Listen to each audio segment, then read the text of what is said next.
this legislature is back from recess. My colleagues, I want to share with you that during the recess, the Committee on Rules, it was requested through the Committee on Rules that the markup version on the bill that we're presently dealing with, which is Bill number 29-35, with the strike-throughs and the underlines, that it be afforded to each of our colleagues. So I'm going to ask a motion to, from the Committee on Rules Chair, if I may, to move to just set this bill aside until the committee can give us the markup version with the underlines and the strike-throughs based on the amendment. So I need a motion from the Committee on Rules, or so. Can you please state that for the record? Yes, it is Masi, Madam Speaker. I move that we set this bill aside so that we can give our colleagues the opportunity to review the markup version, so we can take a look at what, with all the strike-throughs and take a look at what is being repealed in our current statute and what is being proposed. And just so that we're all on the same page, I think there have been several versions that have been circulated, so I just want to ensure that we're all on the same page when it comes to this. Definitely. Thank you. On that motion, are there any objections? No objections. Motion carries. Then we will take just a moment's recess so we can reorganize the agenda. We are in recess.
This legislature's back from recess. As I do understand, we have a little bit more time to get the copies circulated. I'm going to go ahead and address Vice Speaker, Majority Leader Nelson to revert back to motions. Vice Speaker, you're recognized. Thank you, Madam Speaker. Madam Speaker, I'd like to make a motion to move back to motions. On that motion, if there are no objections, motion carries. Senator Joe San Agustin, you're recognized.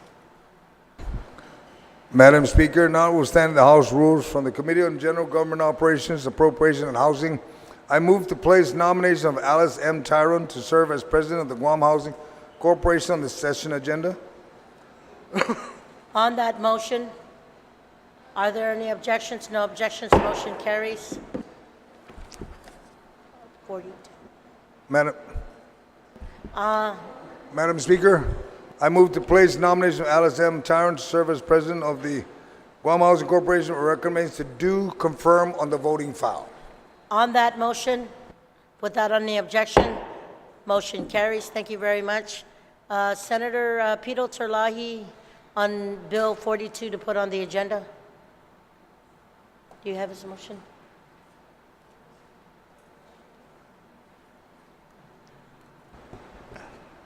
Madam Speaker, I was going to talk in regards to Bill number 2935. No.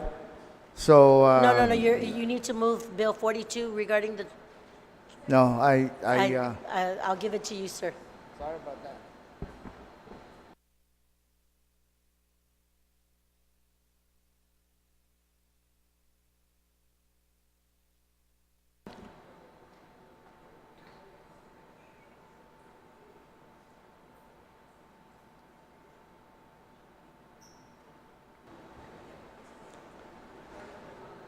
Madam Speaker, notwithstanding the House rule, I move to go back to motions. No. We are in motions. Go ahead, sir.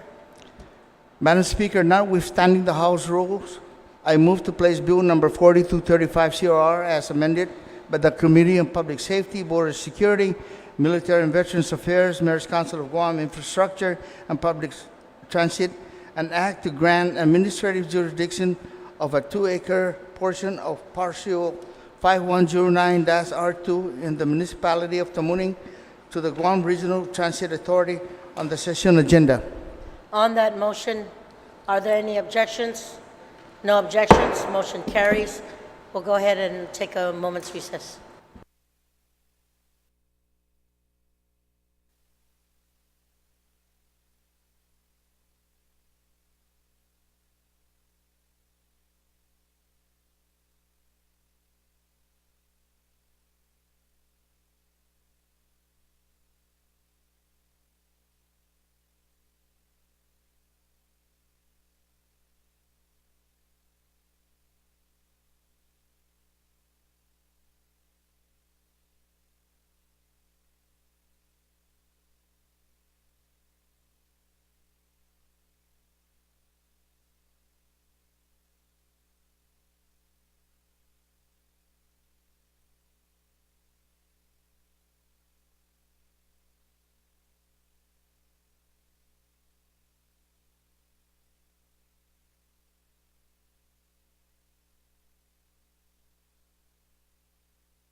35th Guam Legislature is back from recess. We now know that all our colleagues have the marked up version. Everybody has their copy. And at this time, I will recognize, we left off with Senator Kelly Marsh Tachener to do her amendments. Senator Kelly, you're recognized. Sejus Masi, Madam Speaker. So when we left off, I had asked some questions of legal, and then I was getting into amendments and questions. So, sorry. I had moved on to another bill.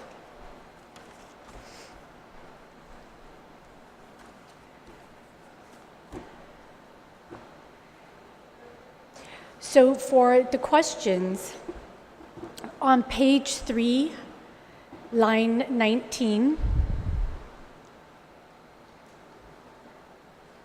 there is the section there, H. Identify security protocol, including how minors will not be impacted. So I would like the author to yield to that question. I also have a question. Senator Kelly? Yeah. On the first inquiry again, can you please restate it? Sure. Well, it's on page, It's on page 3, line 19, letter H. yes, so if you're, So, I don't have a copy right now. I'm, oh, okay. So it says identified security protocol, including how minors will not be impacted.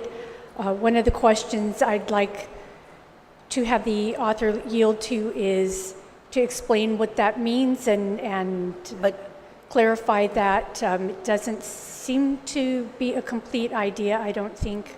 So you're making the amendment right now. Can the clerk give me a copy, please? No. So are you making the amendment or just No, asking an that's the inquiry? question, because I don't Okay. understand it entirely what they're trying to say. Okay, Senator Moylan, on the inquiry, please, I do apologize. Please, do you understand the question? Madam Speaker, if I could interrupt, I Do you apologize. have a point of information, sir? Yes, point of concern, actually. I'm looking at this markup, and you say page 3, and everything's striked out. What are we looking at? That I'm concerns me? going to take a recess. Thank you.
The legislature's back from recess.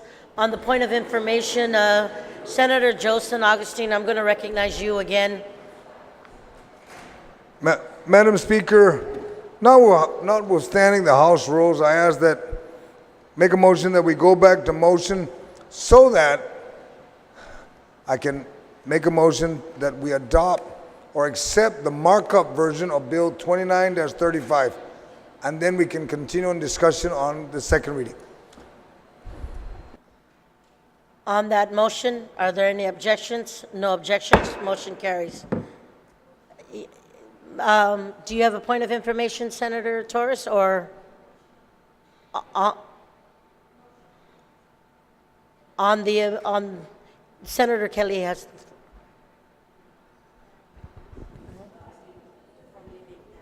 Right.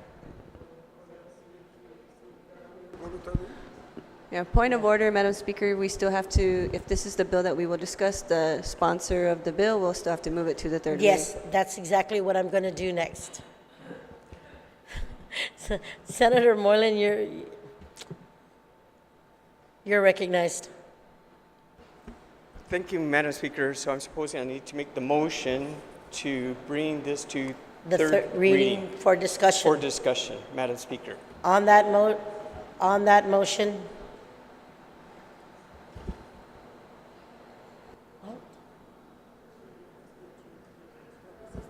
can you please repeat the motion? Yes, Madam Speaker. I'd like to make the motion that the marked up version is now That moved has to- been accepted, and has been accepted. Would like to move it to the third reading. so we can work off. The marked markup up version. Yes, Madam Speaker. On that motion,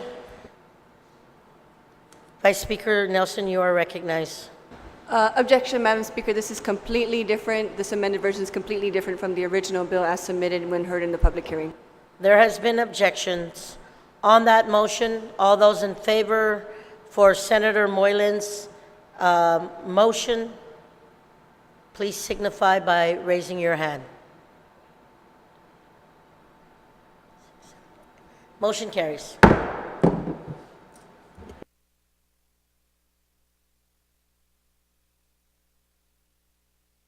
Yeah. Senator San Augustine, please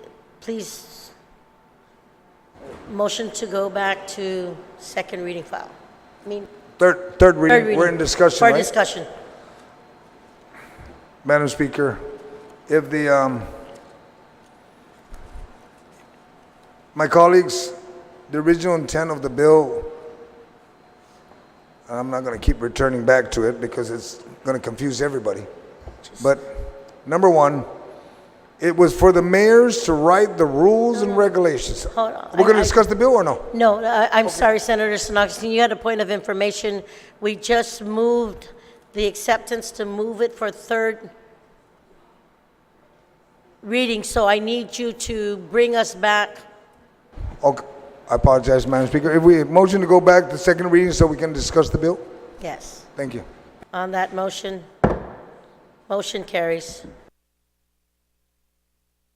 We are now with Senator Kelly. The pages have been changed. Okay, so with the question, it is in the marked up version. It is on page 5, line 25. So I ask the author of the bill to yield to the question. State your question, please. And please explain and clarify what it means when the bill says it will, let me get the actual reference, identify security protocol. That part seems clear, but the portion after that seems to be an incomplete idea, including how minors will not be impacted. So if you could clarify that. And then I have another question. Do you want me to proceed with the question or wait? Hold on. Okay. Senator Moylan, do you understand the inquiry? Would you like to answer? Yes, Madam Speaker. Understand the inquiry. Appreciate the question. What we're looking at on the question is, let me see, that was identifying device chance vendors. Line 25, item H, understanding the question, we're okay with the identifying the security protocol, understood. But further clarification regarding including how minors will not be impacted. Basically, it's restricting through the law that no minors are allowed to participate in those games regarding, as identified, other than, of course, the pay red, or anything dealing with money, basically, I'm sorry. Anything dealing with money, minors are not to participate in winning the cash prizes. Any type of, I'm sorry, I should be speaking to, any types of games of chance. For example, if we have the Texas Hold'em, if that's included in the rules and regulations that the mayors wish to have, the minors should not be playing in Texas Hold'em. Okay. Senator Marsh Tatchino, does that answer your inquiry? It does answer the inquiry, although just pointing out that as it reads to me an incomplete idea. The next question that I have is on page 6 in the marked up version, lines 5 through 6. And this is asking whether the author has indeed discussed with the Director of the Department of Revenue and Tax their ability to comply with physical presence of a compliance agent during the operation of any games of chance. In my calculation, this is perhaps 60 days and perhaps as much as 14 hours a day. On that question, Senator Moylan, do you understand the inquiry? Yes, Madam Speaker, understand the inquiry. I'd like to yield, however, to Yes, will you yield? Taitui, please. Tello Taitui. Thank you, Madam Chair. And to that question about Department of Revenue Okay. Tax. Address the speaker. Oh, yes, Madam Speaker. Sorry, apologize. It's okay. With regards to the question about Revenue Tax's presence there at this game of chance facility, whenever money is issued out to a participant who's won a substantial amount of money or a certain amount of money, a form is given to I think it was a 1040 form is given to the participant of that winning amount, and they have to fill it out. So they can't receive any money without filling out this form. Now, whether Department of Revenue Tax has been there in the past, I'm not sure. Are they needed to be there at that time? No, because the cashiers are all required to provide a W-10 form. Madam Speaker, one moment, please. Sorry, thank you. They knew what I was thinking about. It's a 1099 to fill out. Okay. I hope that answers the Senator's question. Yes, thank you, Senator Taitui. I do have a point of order. I will recognize Senator Mary Torres. Sis Maasi, Madam Speaker, my point of order is I believe that there was a question asked previously by a member of this body with regard to the threshold. It's a threshold question. Insofar as we are now, this bill proposes to formulate rules and regulations for what is now an illegal activity. So it's really putting the cart before the horse. And I believe that threshold question hasn't been answered. Is it permissible to promulgate rules and regs for an activity that is on the books at present an illegal activity per Guam law? And I believe that going forward with this bill is improper if we've not addressed that one question. We're going to take a minute recess.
This legislature's back from recess. There was a point of order asking legal counsel to questions regarding the concern that was brought up by Senator Torres. And at this time, I'm going to recognize Senator Peter Terlahi to make a motion. Thank you, Madam Speaker. You know, we've been going around and around and around, and I'm getting dizzy already. And on Bill 2935, I want to make a motion to set aside this bill for now until we digest the amendments, because there's no way that we can absorb the amendment right now and make out the right decision for this particular bill. So my motion would be to set it aside for now so we can digest all the amendments and all that, so we can come out with the best decision that we can make. Okay. Thank you, On Madam that Speaker. motion, are there any objections? No objections?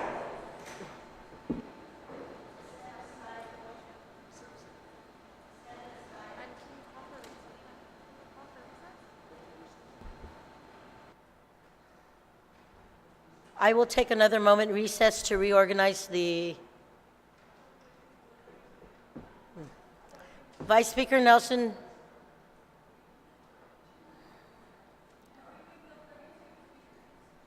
$42. 32%. We'll take a moment's recess.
This legislature is back from recess.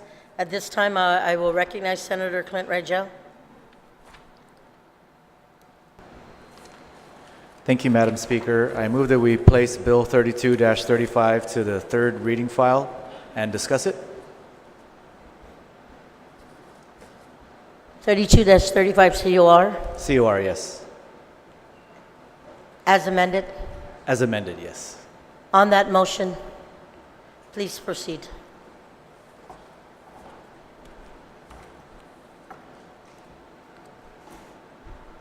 Thank you, Please Madam proceed. Speaker. So Bill 3235 is the Guam Cannabis Industry Act. I want to start first by talking about what the bill does and what it does not do. So first of all, the bill defines the different types of cannabis-infused products. It defines and legalizes cannabis for use, possession, and sale, enhancing individual freedom. It allows for individuals to possess and transport cannabis and cannabis products up to defined amounts, and regulates how much cannabis or cannabis products one can purchase in a single transaction. It allows personal cultivation of up to 6 plants. It creates fines against people who consume cannabis in public spaces. It legalizes the sale of cannabis-related accessories. It allows greater access for medicinal cannabis patients to purchase from regulated cannabis-related businesses like cultivators, manufacturers, testing facilities, and retail stores.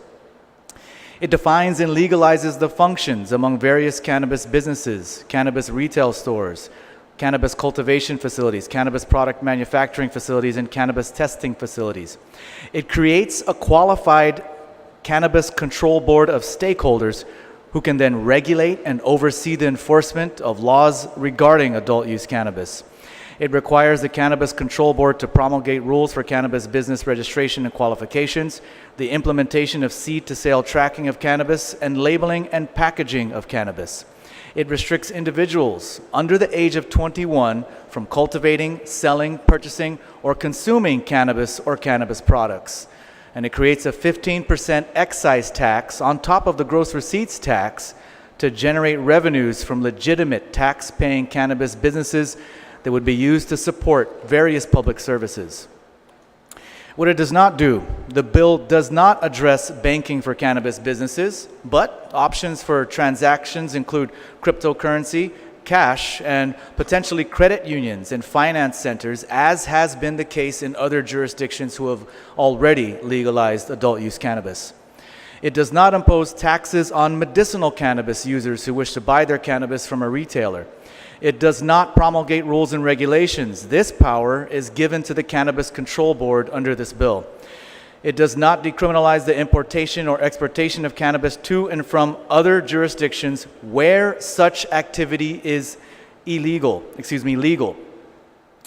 It does not decriminalize driving under the influence of cannabis. In other words, it will still be illegal to drive under the influence of cannabis.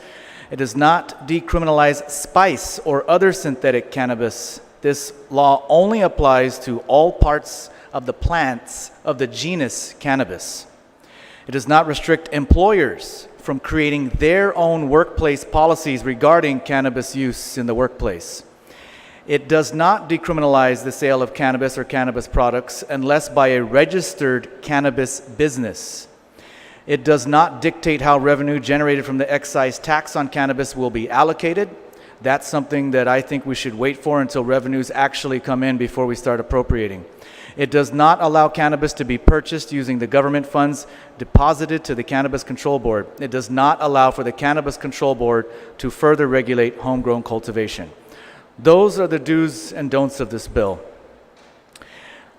Now, right off the bat, I want to address an issue that's been brought up about the bill, particularly about the potential conflict with the Organic Act and the potential organicity of the measure. I asked our legal bureau to take a look at that question, and they answered it very thoroughly.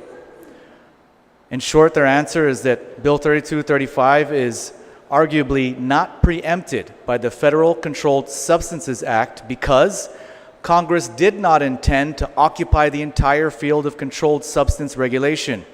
Thus, the bill probably constitutes a proper exercise of lawmaking authority on the part of the legislature to regulate in that area.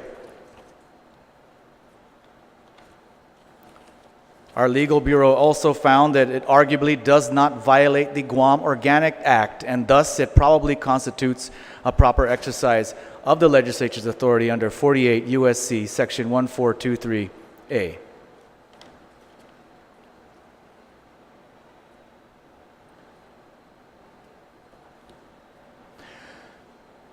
Another issue that's been brought up is the concern about the Attorney General of Guam's opinion. The Attorney General, in his opinion, did state some concerns with regards to rules and, the professional rules of conduct and some other concerns. But what the Attorney General did not bring up in his opinion or his letter to the legislature, his testimony, he did not bring up any questions or concerns about the organicity of the bill. That tells me that lack of that shows that the Attorney General does not find that there's a problem with the organicity. Otherwise, he would have included that in his testimony that he provided to the legislature. So with that, I believe that this bill is organic. I believe it is within our powers. There's thorough research that was done by our legal bureau that cites case law. It cites numerous sections of code, both in the Organic Act as well as the U.S. Code. And their argument seems very thorough and well thought out. So I believe it is organic and it is something we can proceed with. And I believe that this is a bill that we should absolutely pass into law. Cannabis right now is out there in the streets. It's in the public. We know it is.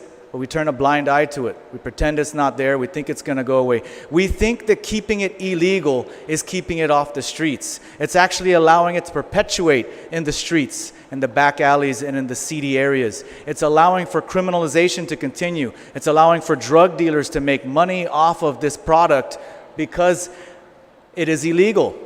So drug dealers flourish in this. The black market flourishes in this. The illicit market flourishes in this. Kids are still getting their hands on this. We think they aren't. A kid was just busted at Simon Sanchez the other day with marijuana. I thought it was illegal. How did he get his hands on it? Why? Because we're not regulating it and we're not doing anything to control it. We're allowing it to flourish out there on the streets no matter how long we've said that we were going to find ways to stop it through law enforcement. The war on cannabis has failed.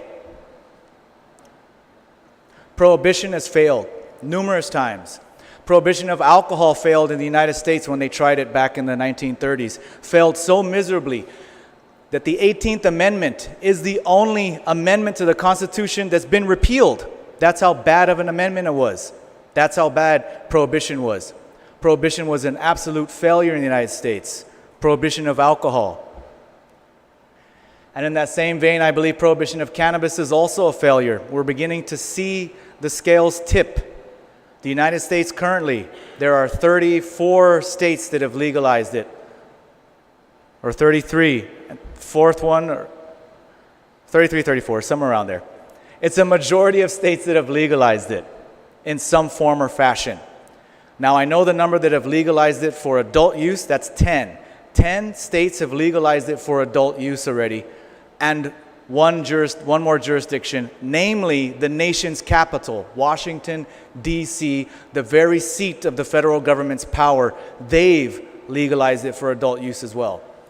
I think it's not going to be much longer before the federal government completely lifts this ban on adult use. There's currently a bill in Congress right now that's been introduced by 4 candidates who are candidates for president on the Democrat side. I believe it's Cory Booker,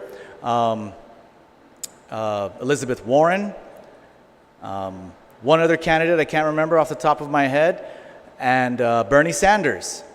Those presidential candidates have all signed on to this bill to legalize it at the federal level. It's not going to be much longer before it's legal federally. The reason I think we should legalize it here on the local level first is so that we can allow for our local entrepreneurs, our local businessmen and women to be able to build an industry here before we have to rely on imports from the outside. In other words, if cannabis is legalized federally, we'll be able to import cannabis products from the U.S. mainland, and that will be the easiest route. We won't have the infrastructure built here. We will miss out. We will miss the boat on this industry. Now that it is still illegal to import from the U.S., it gives our entrepreneurs, our local businessmen and women, the opportunity to build, to actually grow a new industry from the ground up, because we won't be allowed to import from any outside sources.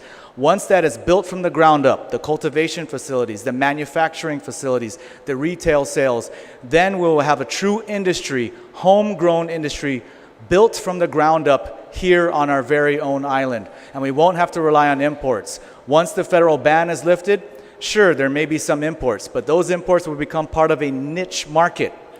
The base market will be our local market. We can stick to buying local. A product that we can truly produce and manufacture 100% from home. We can grow it here in our soils using our waters and our sunshine. If we wait too long, we'll miss the boat. The federal government will eventually legalize it. 66% of Americans are for it. That's according to a Gallup poll. Another poll that's not a Gallup poll shows 61%. Either way, it's over 60%, either poll you look at, of Americans support full legalization of adult use cannabis. A majority of states have legalized it in some form or fashion. We know which way it's headed in the federal government. We need to get in front of this now. We need to get in front of the green wave now before the green wave crashes on our heads and we're left sitting here with our hands in our pockets, begging for money. I know there's a lot of hesitation, there's a lot of fear about this bill, but I don't think we should let fear dictate our decisions.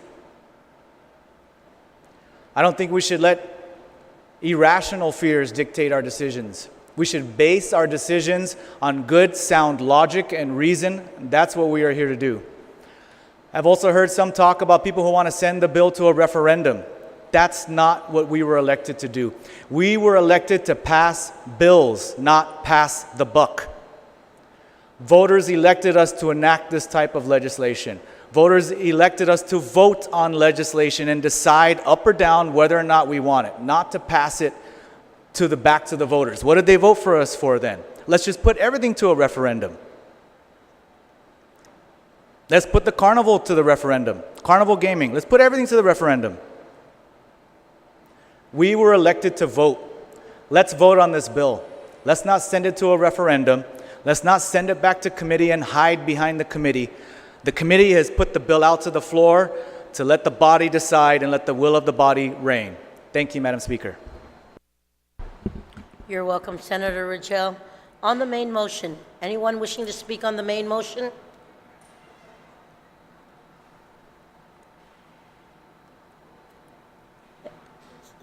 Senator Joseph Augustine, you're recognized. Thank you, Madam Speaker.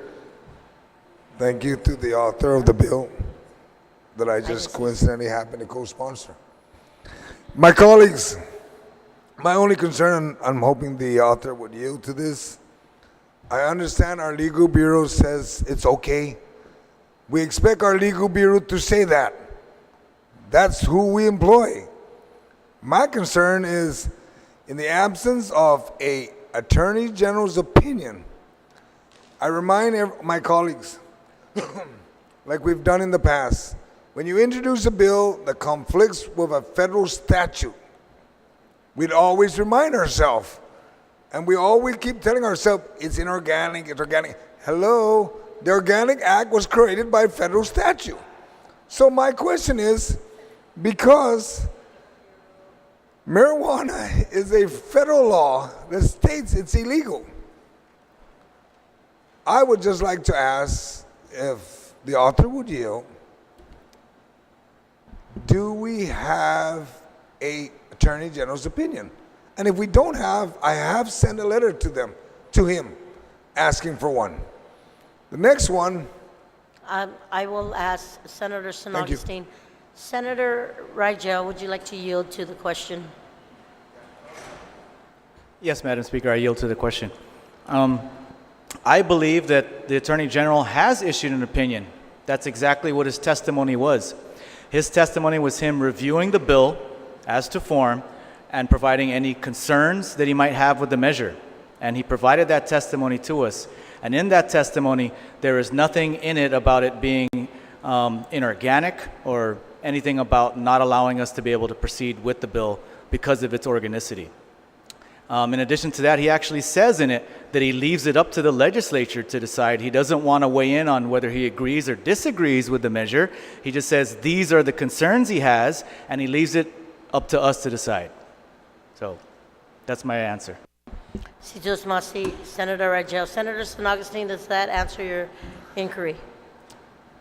It does, but I did send a letter to the Attorney General's office asking for his opinion anyway. I'm still a co-sponsor of the bill, so I'm still going to support the bill, okay?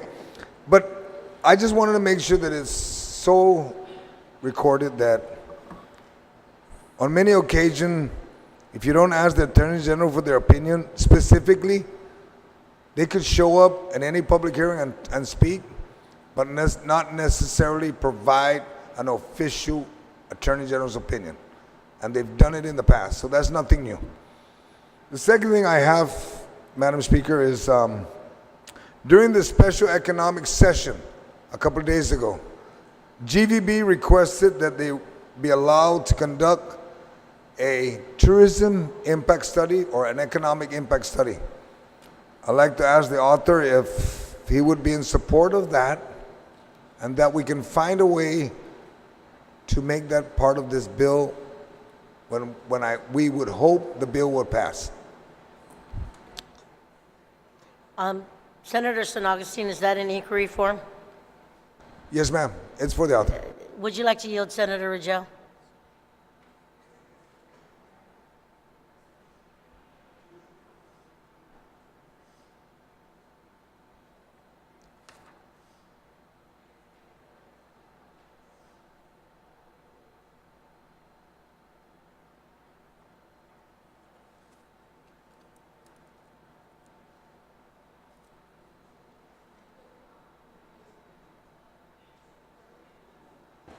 Yes, Madam Speaker, I yield to the question.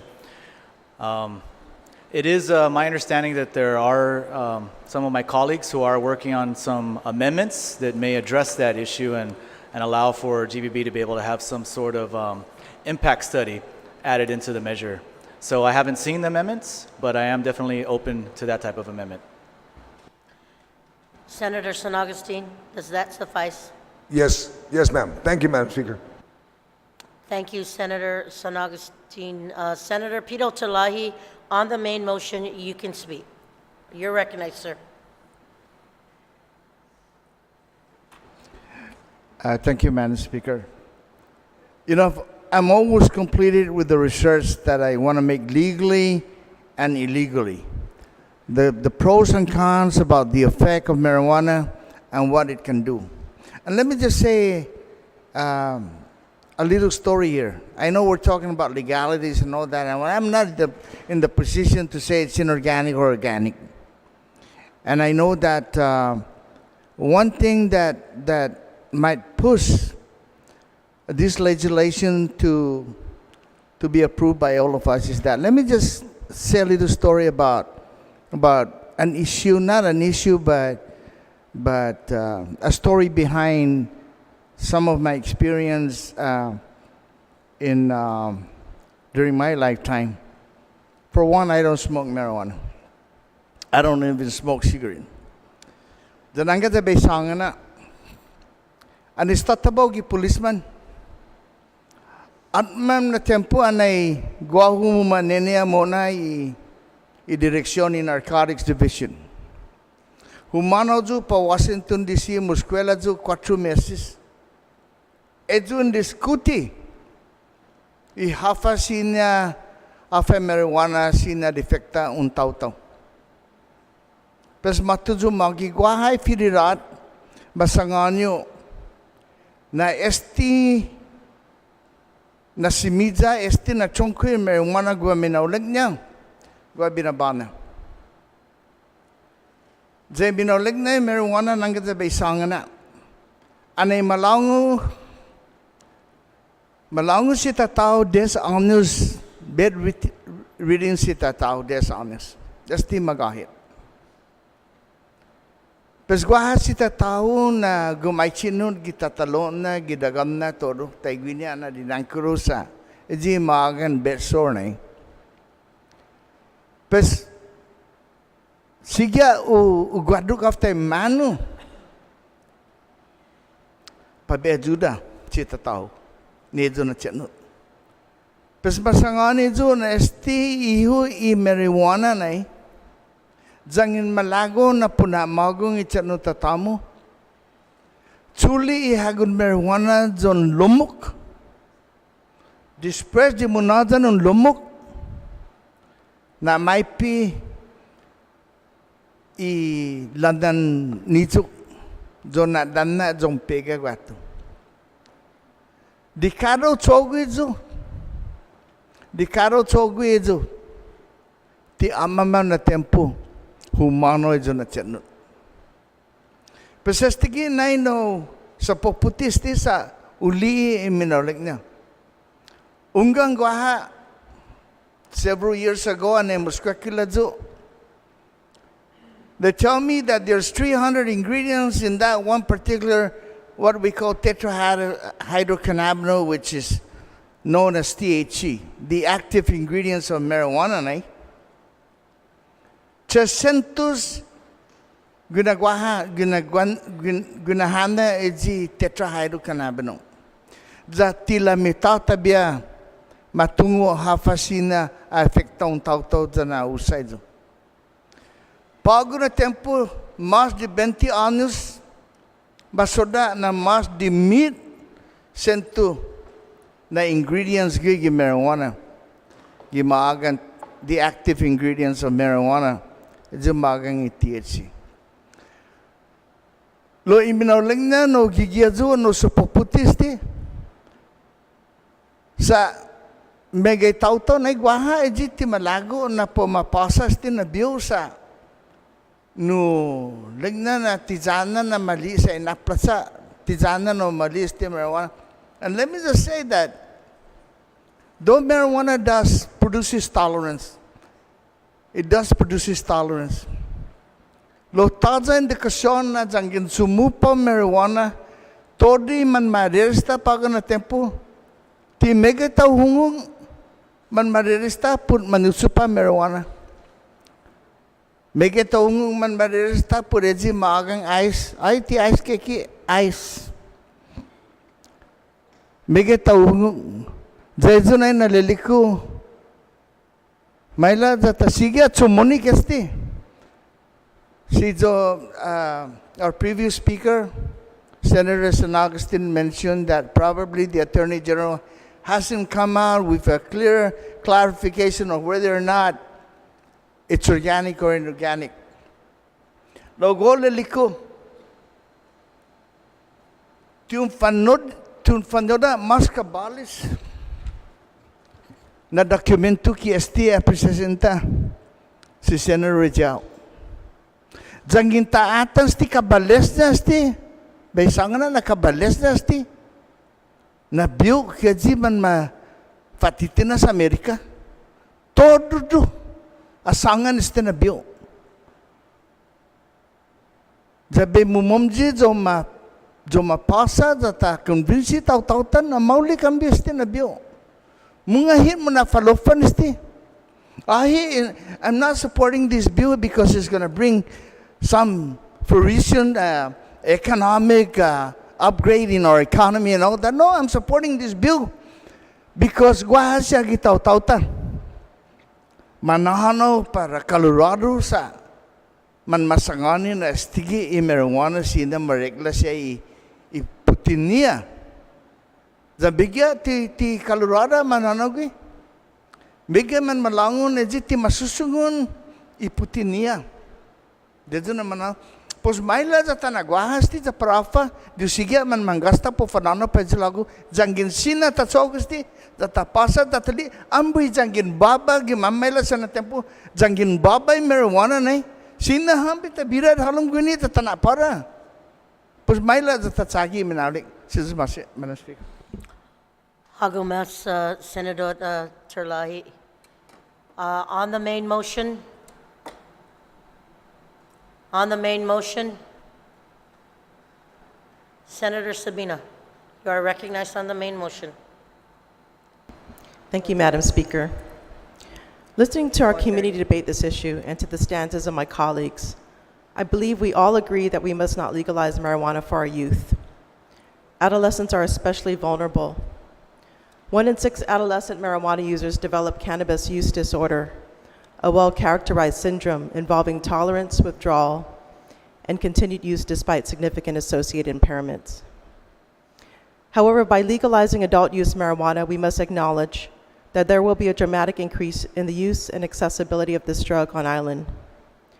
It's naive to think that an increase in supply and access won't make it easier for our youth to obtain marijuana. As an educator, I have witnessed firsthand the damaging impacts of alcohol, tobacco use on our youth. Students already struggle with addiction to tobacco and alcohol, causing great damage during their highly formative years. Now we want to increase the supply of marijuana on island. We can't simply just legislate that marijuana's use is for adults only and consider the problem solved. We can't ignore the reality. With the increase in supply, there will unquestionably be an increase of marijuana use by our youth. I support medical use of marijuana, but I don't see how our island is ready to support recreational adult use without proper safeguards in place. We lack the regulatory capacity, we lack funding for enforcement, and we lack experience in regulating this drug. Why jump ahead to recreational use when we haven't already implemented the medical use? What I don't see are adequate safeguards to protect our youth. We don't have plans for implementing educational campaigns, steering youth away from drugs, or funding for addiction recovery programs. A 2017 study in the Journal of American Medical Association Pediatrics found that marijuana use among students in Washington state increased following legalization of recreational marijuana use. In contrast, youth in Colorado did not exhibit any increase of recreational marijuana use following legalization. The study found that well-funded youth substance abuse prevention programs was the difference when combating the increased supply in both states. Washington lacked them, Colorado had them in place. Because of these findings, researchers recommend well-funded youth substance abuse programs in additional states that may legalize recreational marijuana use. But unfortunately, we're not planning for that in Guam. This bill dramatically increases the supply of marijuana on island, but without properly establishing safeguards for our youth. Our underfunded schools and police department already struggle with controlling contraband, such as alcohol and tobacco on campus. Yesterday's Guam Post article reminds us that marijuana is even present on campus. Imagine the impact once the supply of marijuana booms following legalization. If we cannot control these damaging influences on our youth, then passage of this bill will certainly further exacerbate the problem. For these reasons, I cannot in good faith support this measure, knowing the inevitable damage it will create in our schools and to our youth. Suzos Masi. You're welcome, Senator Perez. Anybody else on the main motion? Vice Speaker Nelson, can you take the...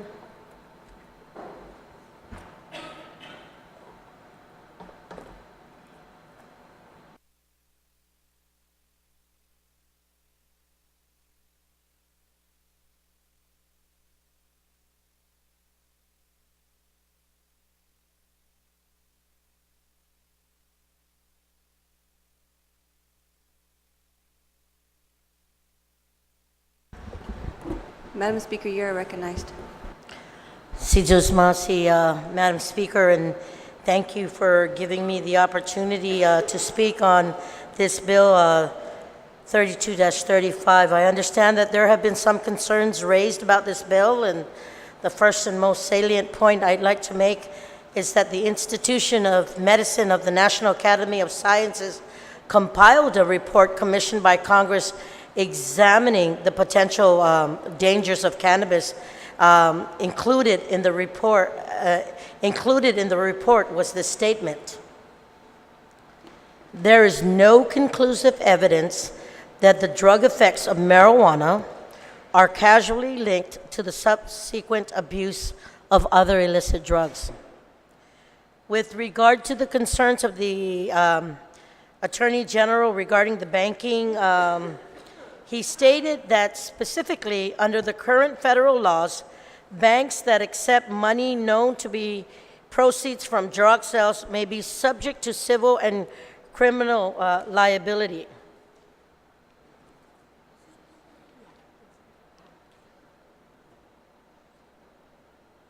As the champion of medical marijuana, the challenge to get stakeholders and colleagues on board to continue implementation of this program was a struggle, Madam Speaker, and many times I want to share with you and remind my body that I found myself standing alone. There are still many challenges we have ahead of us, including revisiting workplace drug policy and drug-free school zones to accommodate our patients who should choose medical cannabis therapy for debilitating conditions like epilepsy and cancer, which includes our children who attended school and our hardworking government workers. Madam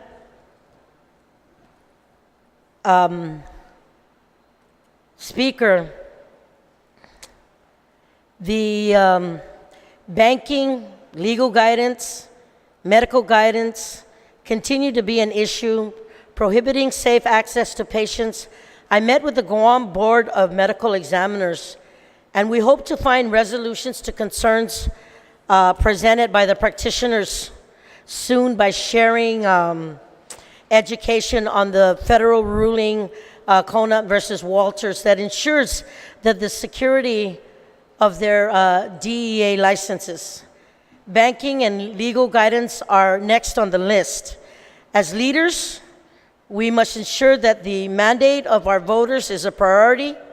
We must move forward to remove these roadblocks for full implementation of our medical program, regardless of the outcome of Bill-35. I welcome the Attorney General, Levin Camacho, to join us in an effort to seek resolution. I want to share with you, Madam Speaker, and to my listening audience, when you see a problem, we as a body, our people, voted us in not to run away from problems, but rather to think outside the box. But we must think outside the box and be problem solvers. We are not cowards, but we are leaders. And as you all know, I was off island, and on my day back, I talked to my team, and I had my team diligently look at how other states where medical and recreational marijuana was legal, how they deal with the cash industry. And in this report, I have in my hand from the U.S. Department of Treasury's Financial Crimes Enforcement Network, they are 438 banks and 113 credit unions around the country of the United States of America that provide banking services to marijuana-related businesses. The reason they are able to do it, Madam Speaker, in plain sight of the financial crime enforcement arm of the United States Treasury, is because there are state regulations that which these institutions today are abiding by. I want to share with you that in the state of Illinois, they did exactly that. The state treasurer raised the same concerns as our Attorney General's office and stated Illinois' cannabis industry could collapse unless banking rules are in place. Illinois State Treasurer Michael Frerich is now leading the effort at the state and federal level to protect banks and credit unions that serve the cannabis industry. I also want to share with you, Madam Speaker, that my office is following up that precedent, and we are working with our colleagues, and I want to say, and continue to say, in a bipartisan manner, to implement such a system here on Guam. And this would allow our government to better regulate the proceeds and ultimately enforce stringent tax collections. Madam Speaker, while one might say, let's set up a marijuana bank before we pass this bill, the bank will not get started without the industry. And I just want to say that that's common sense.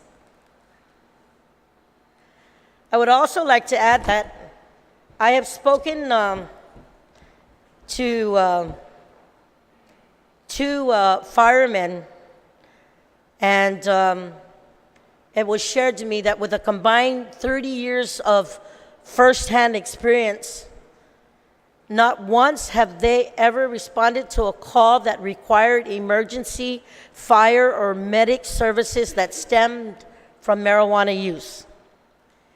They have, however, responded to life-threatening calls that stemmed from alcohol,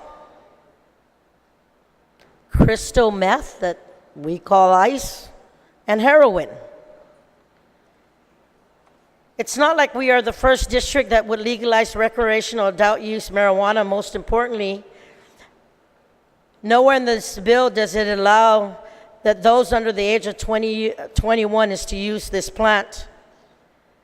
I want to humbly ask my colleagues to look at the facts, be problem solvers, and support the Guam Cannabis Industry Act of 2019. I also want to share with you, Madam Speaker, as the author of the medicinal cannabis, Act, the Joaquin Casey Conception Compassionate Cannabis Act of 2013. When that bill was voted in by our people of Guam, that had the opportunity to go through this process. And when I realized that the votes weren't there, there was a suggestion from several of my colleagues to put it on referendum form. And because I truly believe that medicinal cannabis could help our patients here on Guam who are truly suffering, I said I better take that route before I fail our constituents who really believe that this could help.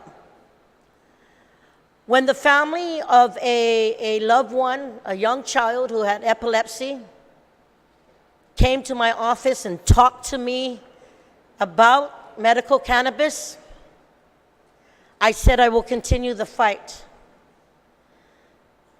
When the veteran who came up to me and said, I want you to do this for the group of men and women that can't come up publicly to support this effort, we can't stand beside you for fear that we may lose our military benefits, we're asking you to be that champion.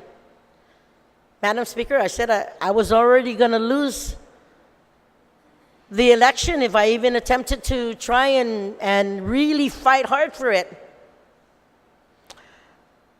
But when one of those constituents shared with me and said, I have a bag, and every opiate that you can think of that was prescribed to me is 100 times more dangerous than any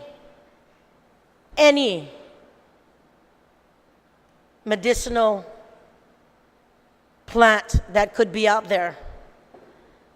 And Madam Speaker, you and I know, if you have too much of anything, everything is not good. If you have too much sweet, what do you think is going to happen to you? If you have too much sugar, if you have too much alcohol, if you have too much over-the-counter drugs, if you have too much food, I think the only thing that is good for you right now that requires the utilization 70% of our body is H2O, is water. But I need to share with you, Madam Speaker, that I did go through the journey. I did go through the public hearings. I did solicit the support of our community.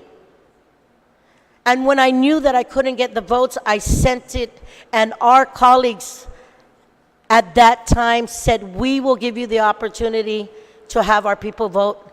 And mind you, Madam Speaker, over 19,000 people, over 60+%, 60, I don't know if it's 63 or 68, in that margin area,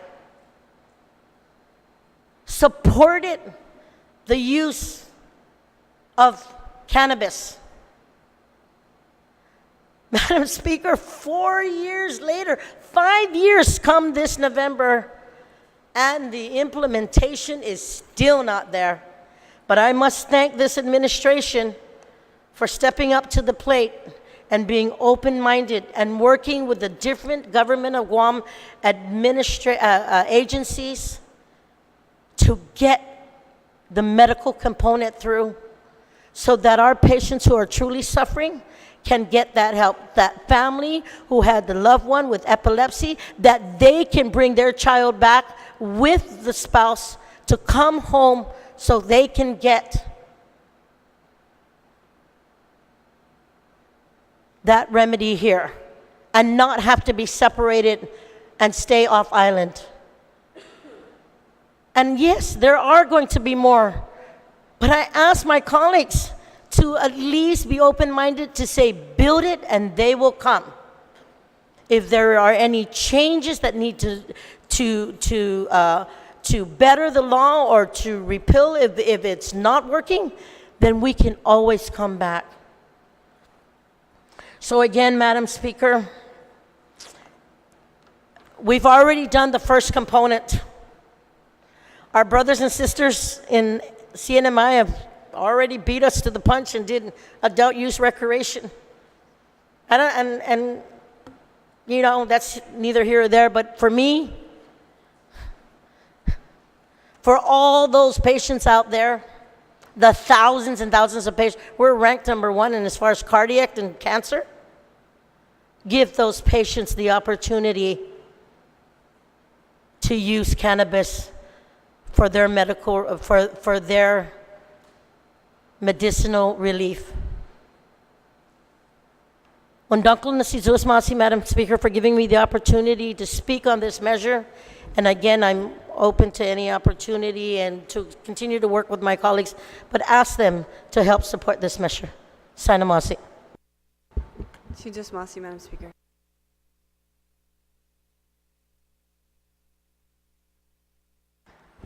Senator Kelly Marsh, you are recognized.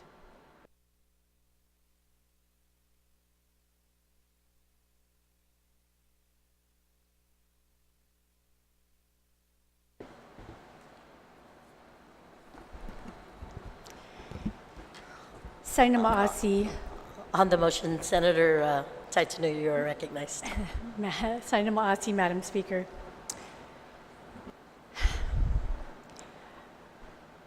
I am not diametrically opposed to the use of medical, especially, and recreational cannabis. However, I am trying to balance two what feel like to me very strong sets of considerations. On one hand, we have heard opinions in our public comments, some of them from the AG, bringing up the issues of the fact that there is not a bank where these enterprises can be depositing their monies, that there is not a bank that will necessarily even be able to hold government revenues from the taxes. There is currently not in place the ability for our lawyers to be able to give legal advice concerning issues related to cannabis. And GVB has asked for a tourism study. So these weigh very heavily on my mind. On the other hand, I recognize that there are certainly those in need medically, and there are many of those who are in need of self-medicating. That there are a lot of individuals out there, a lot of members of our community and the greater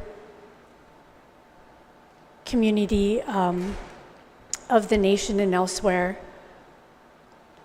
who have perhaps behavioral or other issues that they're dealing with, mental health issues, and so forth,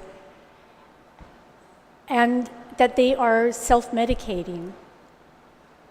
Some may not even recognize it because that's some of how it operates. Not wanting to recognize that there's a condition or an issue that needs to be addressed. So some people might say, well, if there's an issue, they should be going to a doctor, but there are oftentimes forces working against them. That they don't understand that that issue is indeed a medical issue, or the condition itself may cause paranoia or oppositionalism, things that keep them from going to the doctor. So that weighs heavily on my mind as well. We do have the states, many states, and even our surrounding island entities that are now legalizing both medical and recreational cannabis use. We've heard talk about economic opportunities. And so where I am with all of this is similarly to what I mentioned before, that even though I have not fully come to a decision, it would be remiss of me to not work to strengthen this bill for protecting our youth especially. Our youth, as has been pointed out, are vulnerable and need protection. And so I feel compelled that we must put elements in place to protect our youth within this bill in the case that it does get passed. If I sat silently and did not work towards protecting our youth, and it was indeed passed, that I think would be very much a problem.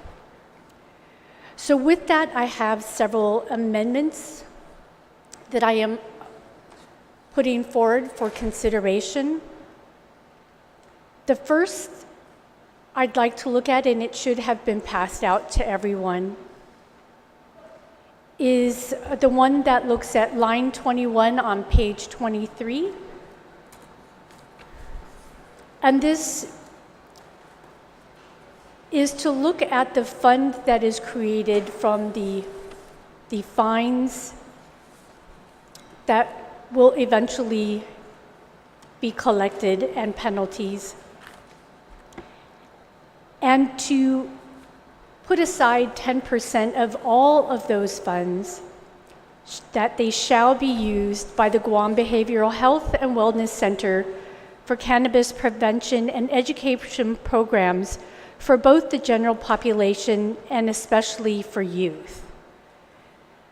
The Guam Behavioral Health and Wellness Center currently deals with all sorts of prevention and training programs they are already dealing with, so I feel that they are the best suited to be able to handle an issue such as the one I am proposing.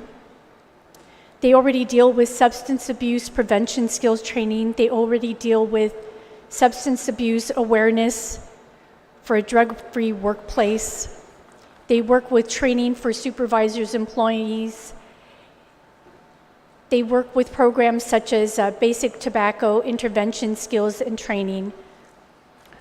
So in protecting our youth, I feel that they are the best suited. I feel that we must, at a minimum, put aside 10% of all such funds from fines and penalties. The fiscal note attached to this bill states that this 10% would add up to something in the neighborhood of $25,750 a year. So again, that would be my recommendation, that at a minimum, I would suggest the 10%. So I have other Senator Kelly, amendments, do you have a copy of that amendment, please? yes, it I- should have been handed out. No, I just keep looking for it. Yeah. Is there a point of information?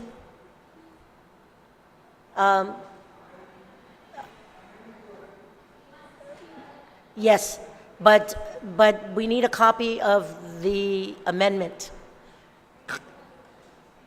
Sergeant of Arms, can I have a copy of the amendment, please?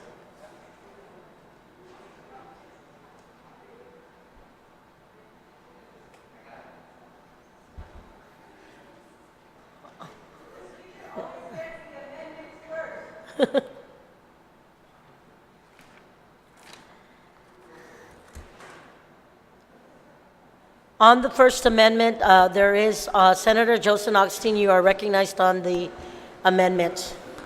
Page 23, line 21. Yes, Madam Speaker, I'd like to make an amendment to her amendment Okay? that on on the word cannabis prevention, that it says substance prevention. In other words, dealing in any type of drugs, any kind of problems we have out there, substance prevention. Because we're not only talking about cannabis, there's not enough money going up there for alcohol, tobacco, and everything else. So if you want to take some money from cannabis, then make sure it's used for all prevention and education program. So you want to delete cannabis and put substance prevention? It'll be substance abuse prevention. Substance abuse. Yes. You will delete cannabis prevention. No, and no. put- Leave the word prevention, but remove cannabis and put substance abuse. On that motion, does everybody get it? On the amendment to Senator Marsh's amendment.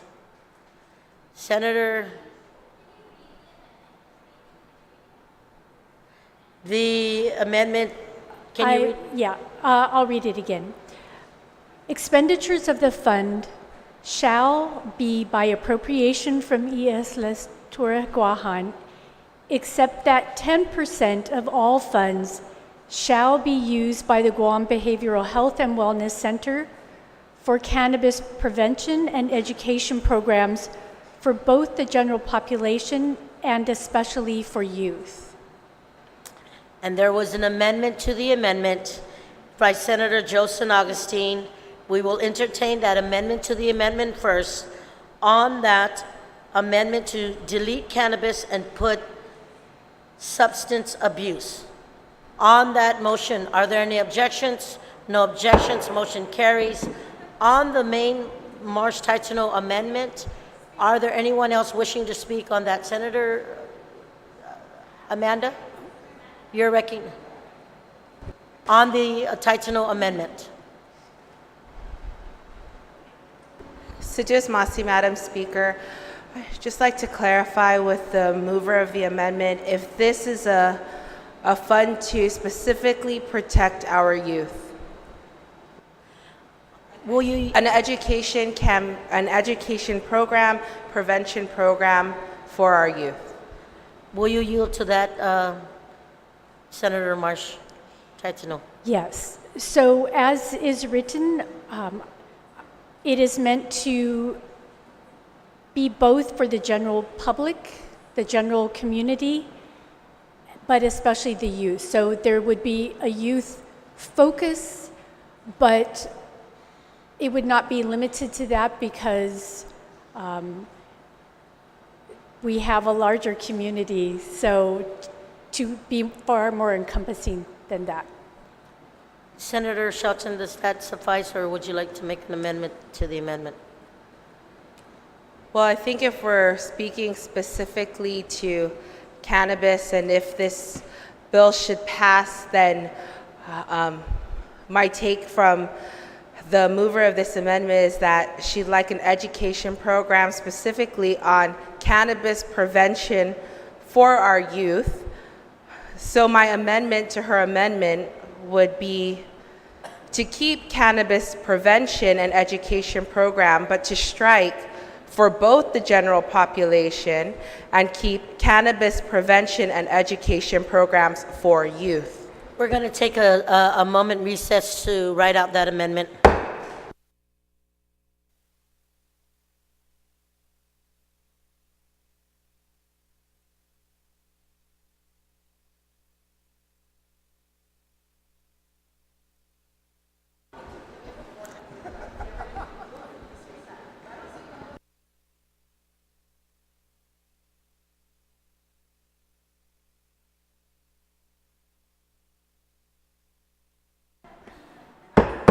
We're back from recess. I'm going to acknowledge the Vice Speaker, the Majority Leader. Thank you, Madam Speaker. Madam Speaker, we have about 20 additional amendments here, and we just recessed to improve another amendment to an amendment. So I figure that maybe we need a little bit more time to digest these things, and everyone can go home, and we recess till Monday morning at 10. Thank you, Madam Speaker. We are in recess.